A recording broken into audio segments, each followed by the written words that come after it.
सभी को नमस्कार।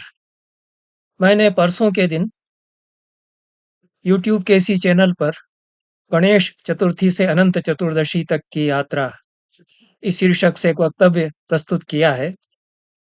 उसमें कुछ महत्वपूर्ण बातें कहने से रह गई हैं। विषय बड़ा है। कुछ बातें जो छूट गई हैं वे मैं यहाँ कहूँगा। उस वक्तव्य में मैंने शेष नाग के संबंध में चर्चा की थी और अनंत उनका पर्याय है यह भी कहा था। मैंने कहा था कि वे नाग जाति के जो मानव हैं भारत भूमि पर अत्यंत प्राचीन काल से आज तक जो रहते आए हैं, अत्यंत ही समृद्ध संस्कृति, ज्ञान विज्ञान की परंपराओं और शिल्प कलाओं से युक्त यह एक जाति इस देश में वैदिक काल से लगाकर आज तक रहती आई है। उसके अत्यंत प्राचीन काल से एक गुण गरिमामय महिममय नेता शेषनाग हुए। प्रजापति की संतानों में इनका उल्लेख आता है, जो मैंने चर्चा की थी कि कद्रु और कश्यप ऋषि के जो संतानें हुई उनसे नागवंश चला, नागों का वंश चला। तो कथाओं में नागों का वंश सर्प मान लिया जाता है, पर कश्यप महर्षि हैं, विनता मानवी हैं, कद्रु मानवी हैं, उनकी संतानें हुई, वो नाग कहलाई, वो मानव हैं। वासुकी, तक्षक, शेष ये तीन प्रमुख संतानें उनमें से थी। इनका वंश चला, यह परंपरा चली आ रही है। इसका पुराणों में, महाभारत में, रामायण में भी विवरण मिलता है। हुआ यह कि कद्रु और विनता में जो विवाद हो गया, उच्चैःश्रवा अश्व की पूंछ के रंग को लेकर, विनता ने कहा कि श्वेत वर्ण का है, उच्चैःश्रवा पूंछ के बाल भी श्वेत हैं। कद्रु ने कहा कि नहीं, वो काले हैं। शर्त लगी कि जो हार जाएगा वह दास्य कर्म करेगा, दासी बनकर रहेगी, जो भी दोनों में से हार जाएगी। कद्रु को पता चला कि सत्य है उसका कथन, तो उसने अपने बेटों से कहा कि जाकर के उसकी पूंछ से काले रंग बनकर के लिपट जाओ। उसकी कुछ संतानों में से निषेध किया, मना किया कि यह मिथ्याचार में हम सम्मिलित नहीं होंगे। उनमें से शेषनाग एक थे। तो सत्यव्रती थे, माँ के अनुचित आदेश को शिरोधार्य उन्होंने नहीं किया। तब शेषनाग और उनके साथ जो नाग थे, उनको कद्रु ने शाप दे दिया कि तुम लोग जन्मेजय के नाग यज्ञ में जल जाओगे। उससे बचने के लिए शेषनाग वहां से अन्यत्र चले गए। उनकी यात्राओं का वर्णन आता है महाभारत में। आदि पर्व और उद्योग पर्व में विस्तार से वर्णन है। शेषनाग बद्रिकाश्रम गए, हिमालय गए, ब्रह्मा के दर्शन हुए। ब्रह्मा ने कहा कि तुम समुद्र की ओर जाओ, वरुण देवता के साथ रहो। अंततः वे वरुण के पास आ गए, वरुण के भवन में उन्होंने निवास किया। ये कथाएं विकसित हो गई हैं।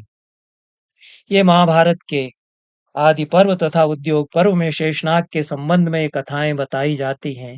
अंततः सागर में निवास करते हुए विष्णु की शैया के रूप में प्रतिष्ठित हुए। तब वे अनंत नाम उनका हुआ और परम तत्व के प्रतीक के रूप में उनकी स्तुति भी की जाने लगी।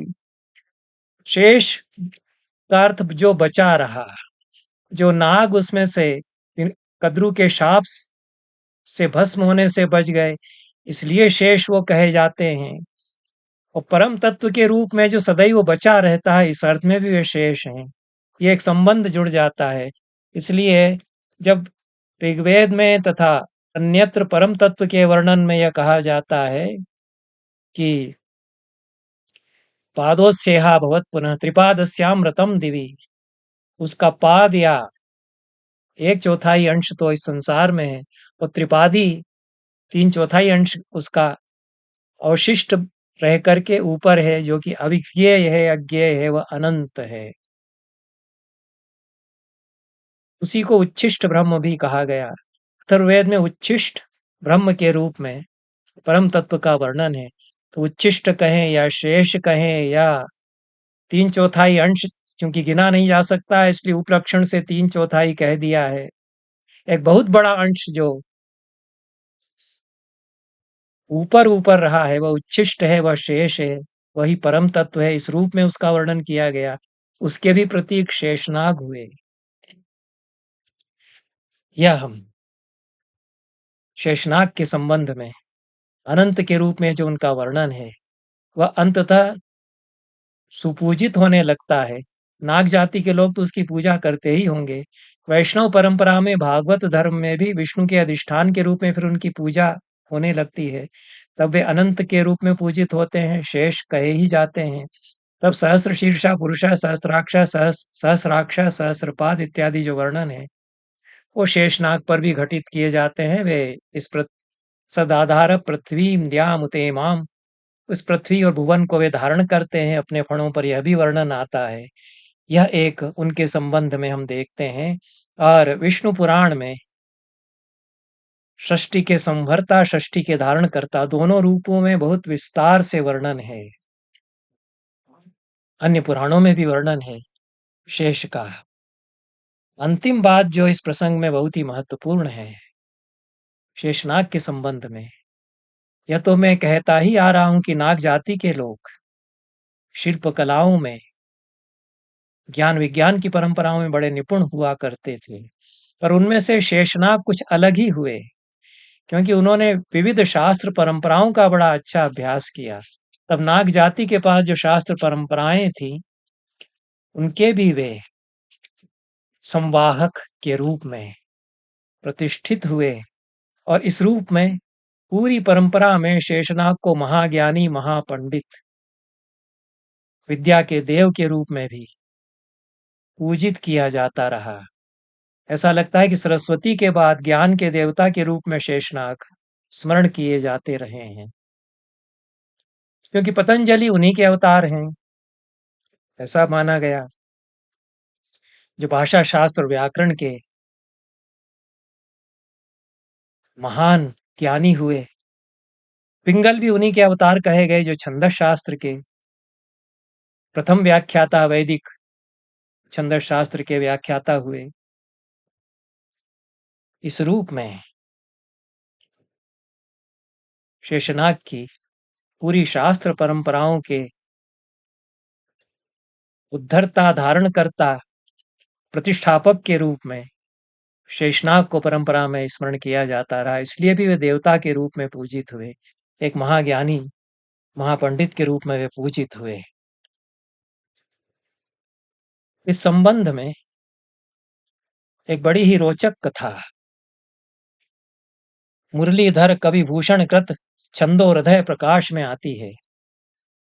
यह अच्छा ग्रंथ है छंदस शास्त्र का। श्री किशोर मिश्र ने इसका संपादन किया है, काशी से यह छपा हुआ है। अनेक छंदों का, नए छंदों का भी इसमें निर्वचन है। पर इसमें पिंगल को शेष का अवतार बताते हुए छंदस शास्त्र के महत प्रतिष्ठापक के रूप में शेषनाग के संबंध में कथा दी गई है।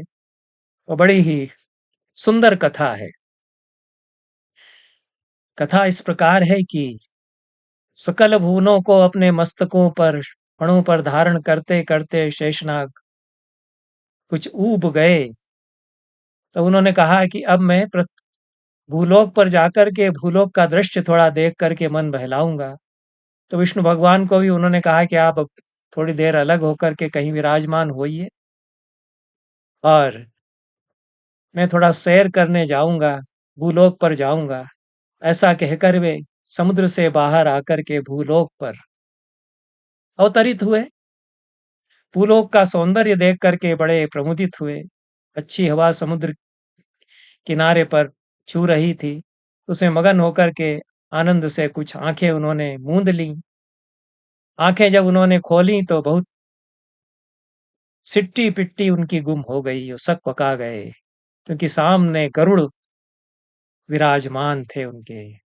उनको बिल्कुल घात लगा करके वो ताक रहे थे। गरुड़ का तो आहार है सर्प।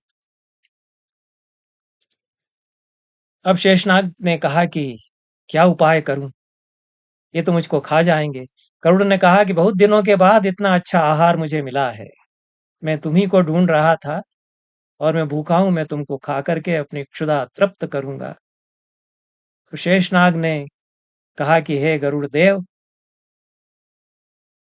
आप मुझे खा लीजिए, लेकिन मुझे खाने से आप विद्या परंपरा की, ज्ञान परंपरा की बड़ी क्षति करेंगे।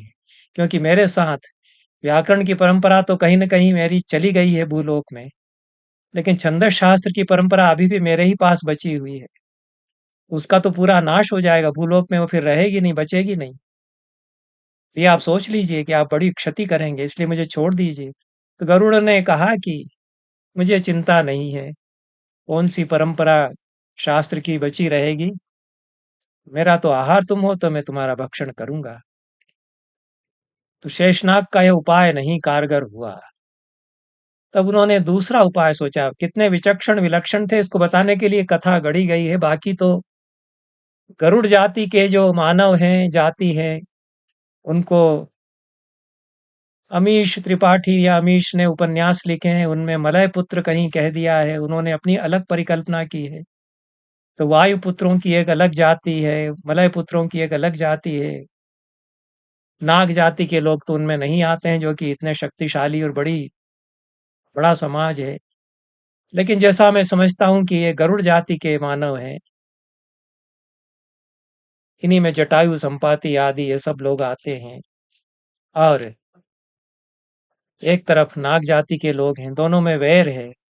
तो ये गरुड़ जाति के लोग उनका संहार करने पर उद्यत हैं। उसका प्रतीक रूप में इस कथा में अंकन हुआ है। तो गरुड़ ने कहा कि मैं तो खाऊंगा, चाहे तुम्हारे समाप्त होने से शास्त्र परंपराएं समाप्त हो जाएं। तब शेषनाग ने एक दूसरा पैंतरा बदला। उन्होंने कहा कि आप इतना तो करिए कि जिस आदमी को आप मार रहे हैं उसकी अंतिम इच्छा पूरी कर दीजिए।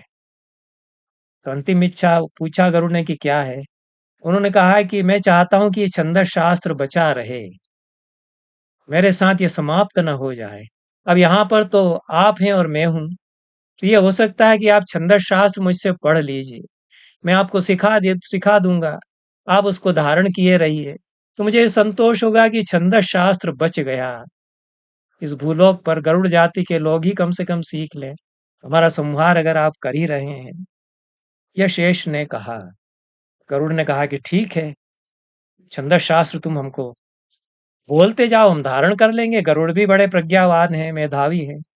तो उनका कि सिखा दो, हमारे गुरु बन जाओ, हम शिष्य बन करके बैठते हैं और छंदस शास्त्र हमको सिखा दो, हम बैठ करके सीखेंगे। लेकिन शर्त यह है कि तुम सिखाते रहोगे, बीच में कोई अपना चालबाजी करके यहाँ से चले नहीं जाओगे, इसका तुमको वचन देना पड़ेगा। तो शेषनाग ने कहा कि मैं कोई भी छिप कर के जाने की जुगत नहीं करूंगा। अगर मैं यहाँ से गया आप की दृष्टि से बच करके, तो मैं चेतावनी दे करके जाऊंगा।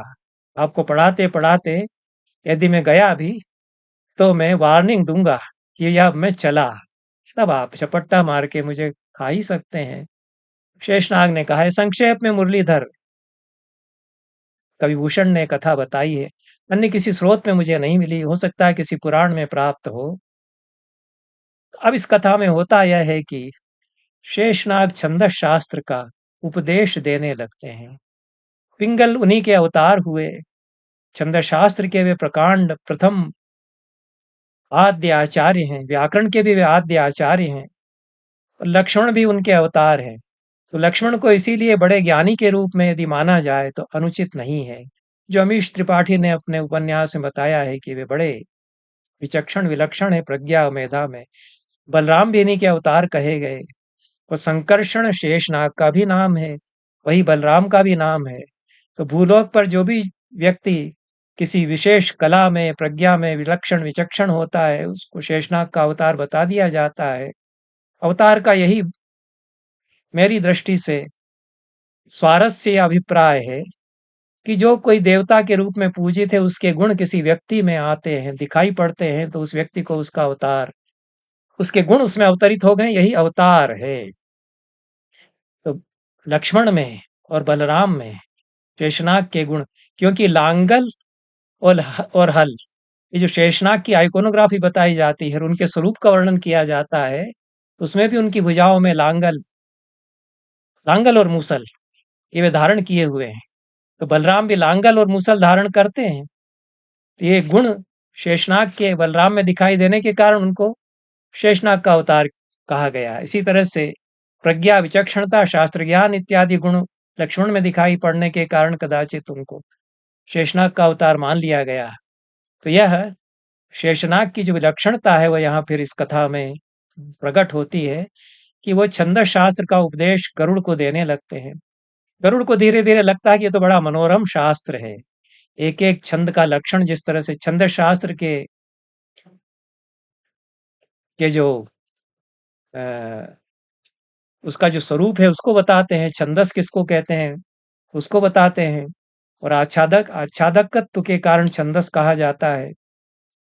व्यक्ति का आच्छादक बन जाता है, उसका कवच बन जाता है, इसलिए छंदस को छंदस कहते हैं। यह बता करके भी वो एक तरह से संकेत दे ही देते हैं कि मेरी रक्षा यह कर लेगा छंदस शास्त्र, कविता हमको बचा लेगी, छंदस हमको बचा लेंगे। ऐसा ऐत्रेय महीदास ने भी छंदस के निर्वचन में कहा है।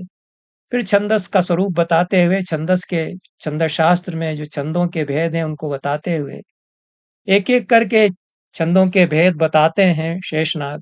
सुंदर उदाहरण देते हैं व्याख्या करते हुए। गरुड़ उसमें मुग्ध होने लगते हैं। अब शेषनाग को तो अपनी जान की परवाह है, तो वो देखते जा रहे हैं कि ये कब इतने ज्यादा मुग्ध हो जाएं कि मैं अपना अंतिम अस्त्र इन का उपयोग करूंगा। तो छंदों के लक्षण बताते बताते सुंदर ढंग से उनके उदाहरण देते हुए गरुड़ को वो देखते हैं कि मुग्ध हो रहे हैं, कहीं कहीं आंखें बंद करके कविताओं को सुनने लगते हैं।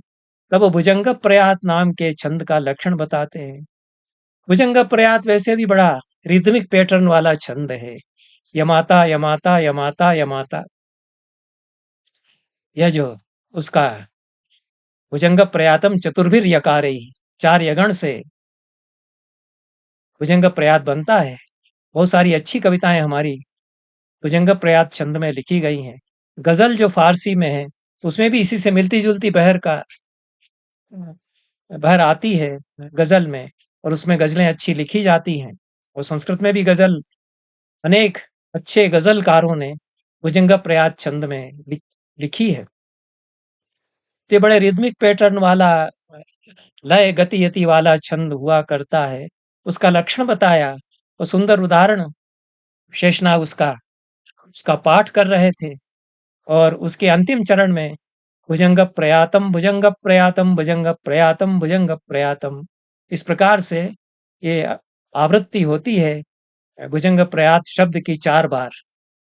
तो उसको पढ़ते पढ़ते 2-3 छंद उसमें शेषनाग ने पढ़ दिए। उनके अंतिम चरण में भुजंग प्रयातम यश आता है। उन्होंने देखा कि गरुड़ सुनते जा रहे हैं, वो मगन है भुजंग प्रयात छंद की यति गति और लय में। तो वो सपाटा मार करके रेंगते हुए अपने समुद्र में उन्होंने उड़ुप हो गए। छलांग उन्होंने लगा दी। छलांग लगाने की आवाज से गरुड़ चौंके।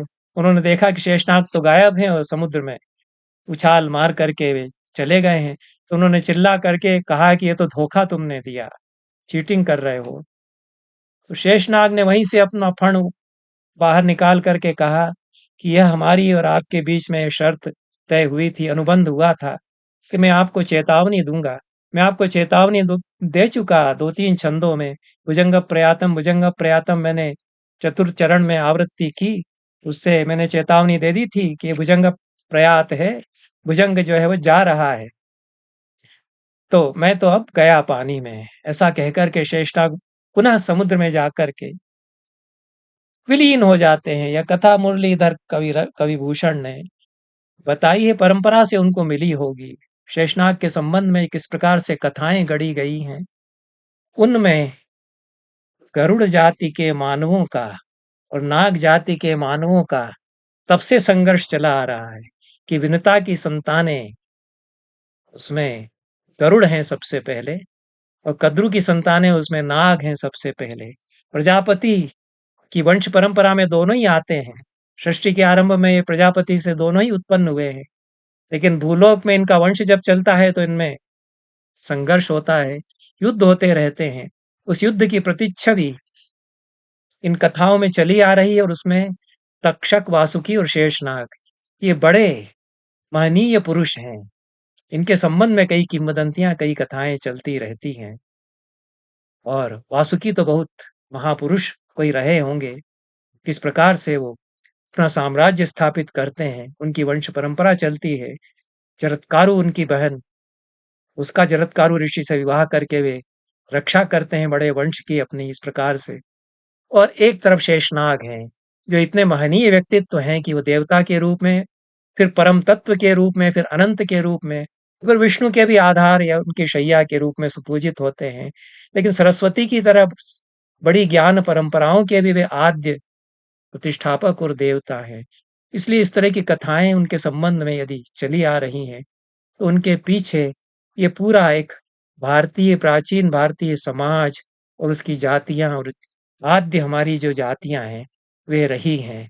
इनके इन शब्दों के साथ एक बात जो इसमें वर्षों के वक्तव्य में मैंने आरंभ की थी कि गणेश चतुर्थी और अनंत चतुर्दशी का संबंध जुड़ जाता है। और शेषनाग जो ज्ञान के बड़े देवता हैं, विद्याओं के देवता हैं, उसी प्रकार से गणेश भी तो विद्या के देवता है और बुद्धि प्रदाता के रूप में, विलक्षण मेधावी देव के रूप में सुपूजित होते हैं। दोनों में कहीं न कहीं संबंध जो जुड़ता है, वह भी परंपरा में किसी न किसी रूप में स्मृत है। यदि गणेश महिम्न स्तोत्र को भी यदि हम देखें, उसमें जिस रूप से गणेश का वर्णन है और जो अनंत के रूप में शेषनाग का वर्णन होता है, दोनों में अंतःसंबंध की कड़ियां तो यहाँ भी मिलती हैं। यतो जातं विश्वस्थितमपि सदा यत्र विलयः स कीदृग् गीर्वाणः सुनिगमनुतः श्री गणपति। यह जो गणपति के संबंध में उसमें कहा कि जिसमें विश्व धारण किया गया है, विश्व के जो धारण करता है और जिसमें जिनमें विलीन होता है, तो यही अनंत या शेषनाग के संबंध में भी विष्णु पुराण में कहा गया कि जो इस सकल विश्व को धारण करते हैं और जो उसका संहार भी करते हैं, रुद्र की उत्पत्ति भी उन्हीं से होती है, यह वहां बताया गया है इत्यादि। सचेष्वोत्पत्ति स्थिति लय करोयम प्रमथको यतो भूतम विश्वम भवति पतिरीशो गणपति इत्यादि छंदों में यह गणपति का जो निर्वचन संपूर्ण परंपरा में किया जाता है और उसी प्रकार से निर्वचन शेषनाग का अनंत के रूप में किया जाता है और स्वरूप में साम्य मिलता है।